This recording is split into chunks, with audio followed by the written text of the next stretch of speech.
bersama saya lagi Wirawida Alam, salam education and business. Kali ini kita bicarakan tentang strategi pertumbuhan dan pengembangan pasar. Di mana strategi dan pertumbuhan pengembangan pasar di sini menjelaskan bahwa pentingnya sebuah analisa dalam rangka pertumbuhan dan pengembangan pasar itu sendiri. Ketika ngomong strategi pertumbuhan, tentunya kita harus tahu strategi yang pas untuk menumbuhkan suatu perusahaan atau mengembangkan perusahaannya dalam rangka menarget pasar yang ingin dicapai dan mengembangkan pasar tersebut menjadi lebih berkembang dan lebih loyalis, mengembangkan loyalitas yang cukup tinggi dan sustain kepada produk yang dihasilkan oleh perusahaan tertentu. Secara umum kita bicarakan ketika ngomong strategi pengembangan dan pertumbuhan, tentu kita bicarakan umumnya strategi akuisisi, restrukturisasi, dan pengembangan pasar, termasuk formulasi strategi global.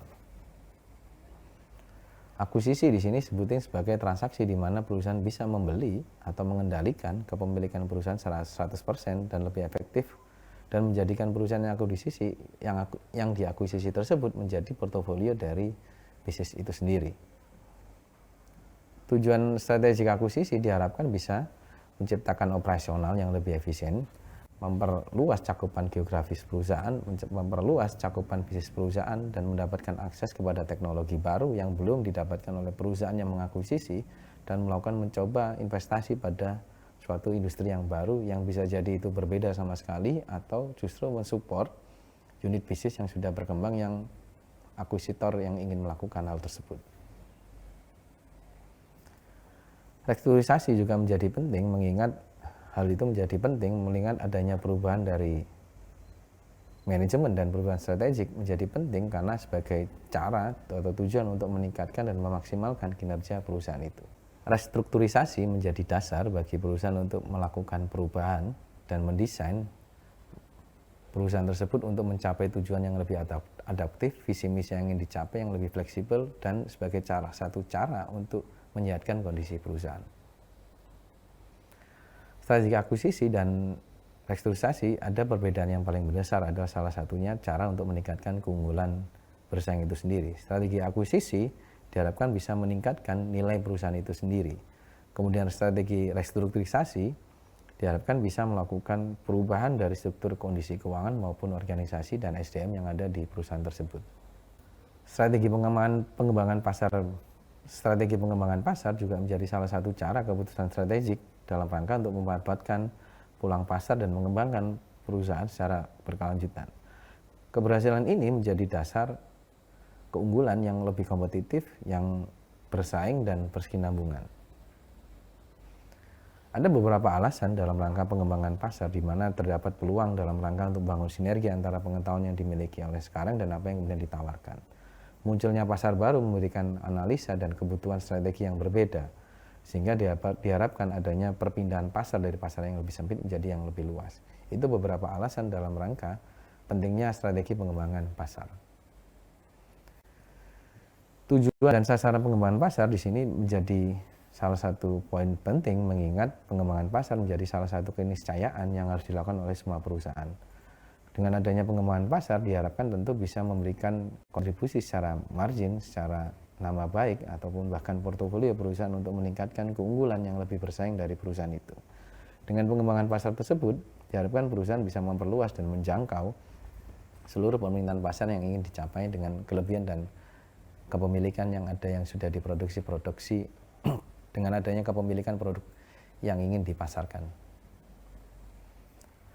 Perubahan strategik pengembangan pasar juga menjadi penting mengingat strategi pengembangan pasar diharapkan bisa mentransfer produk dan segmentasi pada pasar baru dan bisa melakukan strategi inovasi produk termasuk melakukan inovasi dari sisi pemasaran. Strategi perusahaan harus ditekankan dalam rangka upaya meningkatkan peran perusahaan dalam melihat dan menganalisa kondisi pasarnya. Ada beberapa analisa pasar yang umumnya terjadi, ada paling tidak ada 6 di mana pasar itu tiba-tiba muncul atau bahkan segera muncul, pasar yang lagi pertumbuhannya cepat, pasar yang pertumbuhannya lagi lambat, atau bahkan pasar yang lagi menurun, atau bahkan pasar yang lagi bergejolak, termasuk pasar yang terfragmentasi. Ini beberapa kondisi pasar yang tentu secara keputusan pengembangan pasarnya dan strategi kebijakannya tentu akan berbeda dari satu pasar dengan pasar yang lain. Ada juga formulasi strategi bisnis melalui secara global. Peluang-peluang yang ingin diharapkan pengembangannya diharapkan bisa melakukan diversifikasi pasar secara global. Bisnis ini diharapkan beroperasi secara global dan melakukan formulasi strategik untuk mengambil keunggulan dalam rangka menghadapi peluang global atau bahkan tantangan dan ancaman dari sisi global juga. Keuntungan yang diperoleh dari operasi pasar ada beberapa hal, ada paling tidak 5 hal. Kemudian pertama, perusahaan bisa memperoleh pelanggan baru dari produknya. Kemudian kedua, dapat menyerap kelebihan kapabilitas dan bisa menyebarkan resiko ekonomi di sejumlah pasar, di mana pasar satu produk itu laku, di pasar yang lain produk itu menurun. Termasuk memungkinkan membangun fasilitas produksi yang kemudian di tempat itu bisa berbiaya rendah. Melakukan pengurangan transfer biaya masuk, kebijakan antar negara satu dengan yang lain berbeda, itu menjadi salah satu cara ketika atau keuntungan dari operasi internasional, termasuk meningkatkan capaian skala ekonomi sehingga lebih efisien. Tetapi juga ada kerugian dan kekurangan dari operasi internasional. Salah satunya bisa saja kita kesulitan untuk memahami kondisi sosial budaya di tempat tersebut, di mana operasi luar negeri juga bisa menimbulkan permasalahan di masing-masing negara tersebut, bahkan termasuk kondisi geografis, demografis, teknologi, atau kepastian hukum di pasar internasional tersebut. Ada 2 tipe tekanan persaingan yang ingin dihadapi pasar global, di mana ada tekanan untuk pengurangan biaya, tekanan untuk tanggap terhadap lingkungan lokal, di mana perbedaan selera konsumen dan perbedaan infrastruktur, bahkan perbedaan saluran distribusi, termasuk permintaan pemerintah lokal, juga berbeda antara satu dengan yang lain. Adanya beberapa tekanan dan persaingan 2 tipe ini menjadi salah satu handicap yang harus diantisipasi oleh perusahaan dengan menerapkan strategi pengembangan pasar yang berbeda satu dengan yang lainnya tentunya. Ada 4